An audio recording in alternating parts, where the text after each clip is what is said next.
Hey folks, welcome back to the channel. Today I'm sharing 7 pieces of gear that I'll be carrying into 2025. These are tried and tested bits of kit that have proven their worth over time. No gimmicks, just essential shit that makes a real difference on set. So without further ado, let's jump into it. First up, we've got magic arms. Now I know these aren't the sexiest pieces of gear out there. They're basically just clamps and joints. But trust me, a good set of these is absolutely invaluable to have in your toolkit. Back when I started out, I got the cheapest ones of these magic arms on the market. They were flimsy. They'd always break at like the worst time possible and knacker up a really good monitor. These days though, I'm using a bunch of the SmallRig ones and they've never let me down. Whether I'm rigging up a monitor or a small light or even a mic in some weird position, having a really good reliable magic arm can save you a lot of headache. If you've been holding off investing in a couple of decent ones, I'd definitely consider this as your sign to go and get one. They're cheap, they're great, and they really make a difference to your toolkit. Next on the list are Prist Filters. Honestly, these things are like a cheat code when it comes for a digital shooter. Let's face it, a lot of people are pairing modern digital cameras with stills lenses. And when you do that, it can look quite clinical, a little bit too sharp, a bit too clean. The Pro Mist adds a subtle, dreamy halation to your highlights. And it just takes that digital edge off your footage. It makes it look real nice, really soft, really beautiful. So if you're a small crew or a solo creator, these filters can really give you a different kind of cinematic feel without breaking the bank or overcomplicating your setup. You can just throw one of these on the end of your lens and voila, it transforms the look completely. I've been using these on almost all of my projects for the last 12 months and they've delivered some incredible results. They're also not very expensive. I'll throw on some links and how much they are. But yeah, these are a good one just having your toolkit, especially if you're a solo shooter or a small crew and you want to just spice up your footage a little bit in a cheap and quick way. Next up is this Manfrotto tripod. Now, I'm currently shooting this video on that tripod, but I've gone through a fair few sets of sticks over the years and I've learned my lesson in a big way. That weight and reliabilities do matter. For me, I hate lugging around extra heavy gear, especially if I'm working solo or need to stay on my feet. This particular model is light, but it's still solid. There's no wobble or drifting. Overall, it's just Manfrotto make good stuff. They build things really well. This won't be a perfect tripod for every scenario. If you've got a much heavier camera rig, then it might struggle. But at the moment, I've got an FX6 on there with rigging, including batteries, V-lock, wireless transmission, matte box. Look, a lighter tripod isn't for every scenario. Sometimes you'll be on set and you'll have a much heavier camera package with much more rigging on it. But with a Sony FX6, moderately rigged at the moment, this Manfrotto tripod can hold it pretty fine. There's no problems with it whatsoever. It's sturdy, it's light, and it's reliable. So for me, going into 2025, this tripod is going to be a must. And now on the note of Manfrotto being an incredible brand, item number 4 is actually the Manfrotto camera bag, which is this bad boy. Number 4 is this bag. Technically, it's a travel camera bag, but it's really become an everyday carry for me. And I mean every day, but this thing has gone everywhere with me as well. I've taken it on at least 5 international shoots this year, and I'm constantly amazed at how much gear I can cram into it. I did do a whole breakdown of what's in my travel camera bag a little earlier in the year, so if you want to see what this thing can pack into it, check that video out. I used to always use a bigger, larger satchel bag, and it would cause me grief at the airport. It was a rucksack, and one time I went to take it on as a personal item, and some jobs worth at the airport was like, that is not going to fit in that box. And you know, I did try and squeeze it in there, it didn't fit, and they charged me $100 for it. So in those traveling situations, I think now if you are trying to get gear abroad, sometimes having that personal item that is very, very fit for purpose and in that boxy shape is essential, because they will get onto you. Now this one, every single time I've taken it abroad, I can get so much stuff into it. On a recent shoot, I managed to fit 2 Sony FX6s in there, an A7 III, 3 lenses, lav mics, a shotgun mic, cables, and all sorts of miscellaneous bits. And this still managed to pass as a personal carry-on. no extra fees, no dramas. The only thing is it gets a bit heavy, but it's okay. It's got one of the straps in the middle of your chest so you can take a slightly heavier load on your back. But yeah, if you're traveling a lot and you need a bag that's compact but can fit a lot in it, this one is a no-brainer. It's about 100 quid and it's been an absolute staple for me. If you're on the fence about what bag to get and you're thinking about getting one going into the new year, I'd definitely check this out. I'll put something on the screen here with the exact model and spec of it so you can go and have a look yourself. Next, let's talk about photography and film photography. I've got my Nikon Nicap, that's my next item. And this little beast comes with me on most shoots. It comes with me if I'm going somewhere for leisure or on bigger projects. Diving into film photography has been a proper eye-opener for me. It slows me down, it makes me think a lot more about composition and framing, and really makes you think about what you need to capture, opposed to spraying and praying as you do with more of a digital camera. For me, shooting film this past year has been my excuse to try and really improve on my craft, keep my creative muscles sharp. And this Nicap has really helped me just kind of unlock a new level in myself, my own creativity. It's helped me find more pleasure out of this thing that I fell in love with as filmmaking and creativity, which when you're doing it day in, day out for a living, it starts to lose a bit of its magic. But this has kind of reinstilled a bit of the magic. So more of this, please, to keep the magic alive in 2025. Okay, next up, item number 6 on the list is this, which is a Gobo. But this is not the full Gobo. This is just the end of the Gobo, because the rest of the Gobo is just up here off camera, attached to my Aputure 300D. And the reason why that is because I'm using a little trick from Luke Forsyth, great documentary filmmaker. I've been following his channel for a few, probably over a year now. He did a video about shooting in small spaces.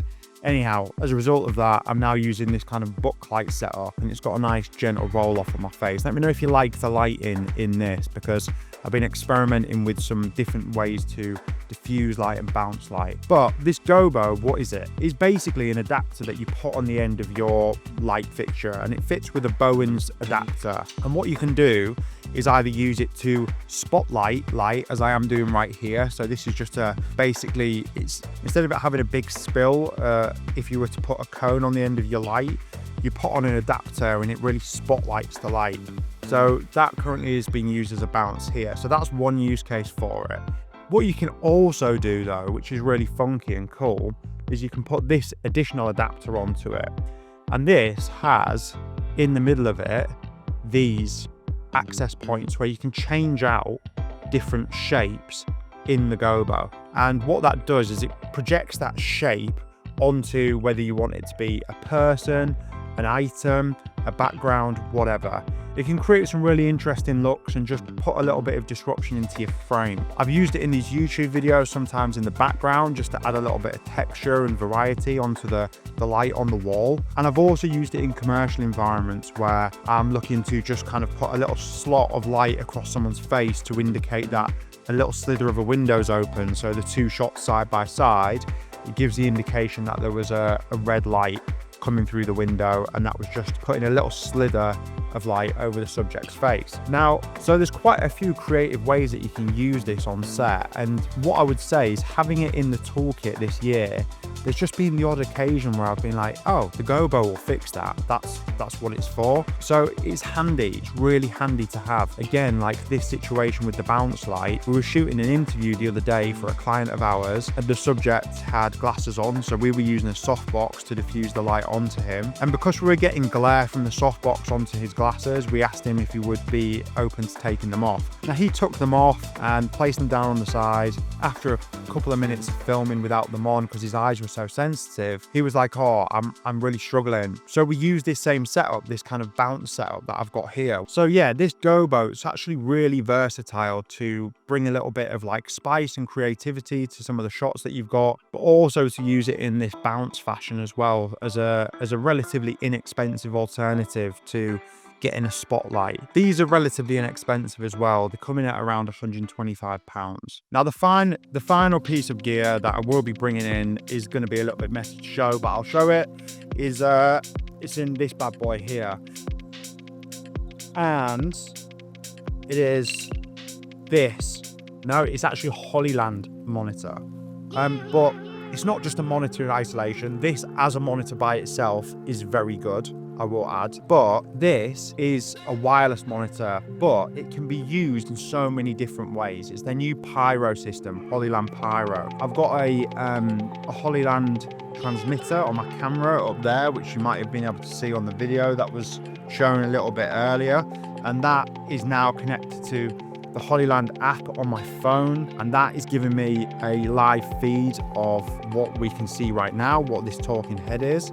So that transmitter is relatively cheap, but you can get a transmitter for in the region of £225. Now, what you can do with that transmitter is you can connect it to an iPad, you can connect it to your phone or any other Apple device really quickly, and the lag time on it is like pretty decent. I'm going to put this here, and then hopefully you can see the lag is not too bad, but I am probably only like 1 meter to 1.5 meters away from it at the moment. On this can be used as a receiver for the signal from that transmitter, and the delay on this is really small. It's almost perfect. It's very, very small, the lag on it. I wouldn't use it for pulling focus. If you had an AC, a first AC on set with you who's pulling focus, they're probably going to opt to use the Teradek system. But if you're looking for something which is just general wireless monitoring where you're not super bothered about focus pulling, this system with the transmitters, the receivers, the wireless monitoring kit is a really, really, really sound solution. It's, you know, a lot cheaper than the Teradek. I think it's like 1/3 of the price of the Teradek, and it just works. Like it's a really good bit of product that's been put together. I think they've done an incredible job. I think the market was ripe and ready for disruption, and you know, for a technology brand to come out and do something pretty cool. They're not perfect, especially when connecting to this. When you have to scan and find the channel that they're on, it does take a little second. And what I would also say for this one, the Hollyland, is I had some LP batteries in here. I bought a load for this. It chews through battery. So if you're going to use this, connect it to DC power and connect a V-Lock battery, because you kind of need that level of juice to sustain it. But overall, I think given the price of them, these are absolutely incredible bits of kit that all work really well together, and they're bringing that functionality of high-end production to more solo shooters and small crews. So yeah, this Hollyland system is absolutely epic, and if anybody's on the fence about it, I'd say definitely go and try it out. It's got a strong recommendation from me. It just works as well. Like occasionally this needs turning off and on just to kind of rescan and get the signal back, but if you've got all your power on and you connect everything up, it will hold all of the connections between all of the different things. It's only really when you kind of turn it off and on again that sometimes it can just take a little second to re-find the original signal to connect everything back onto this that you're trying to see from the cameras. Another thing that's really cool about it, and now I have 2 Sony FX6s, with this you can put 2 transmitters onto your 2 Sony FX6s and sync this up to 2 channels. If you're monitoring a 2-camera interview and you know you are a solo operator, you could put these on here and you could have this here, so you're monitoring as you're conducting your interview and you've got real clear visibility of what's going on live as the interviews are happening. Also, it's good if you're on set and you're doing something a bit more professional and you want to give a client monitor to the client that's on set. I always find this makes a massive difference to just giving a bit of confidence and certainty and peace of mind to the client, so they can just see the action as it unfolds and they're not kind of leaning over the director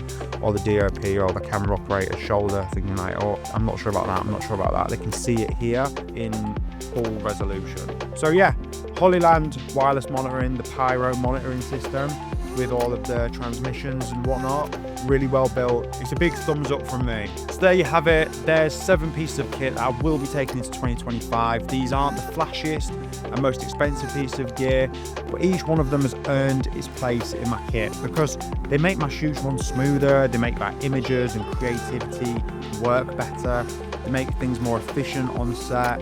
I'd love to know what your gear essentials are for 2025. Hit me up in the comments section, let me know what you've been using. If you found this video useful, you enjoyed it, I'll only ask one thing for you to do that really helps this channel grow. Get that head, oil it up a little bit, Drop a little headbutt on the subscribe button. It really makes a big difference to helping this channel grow. Nice one. Peace. I'll see you in the next video.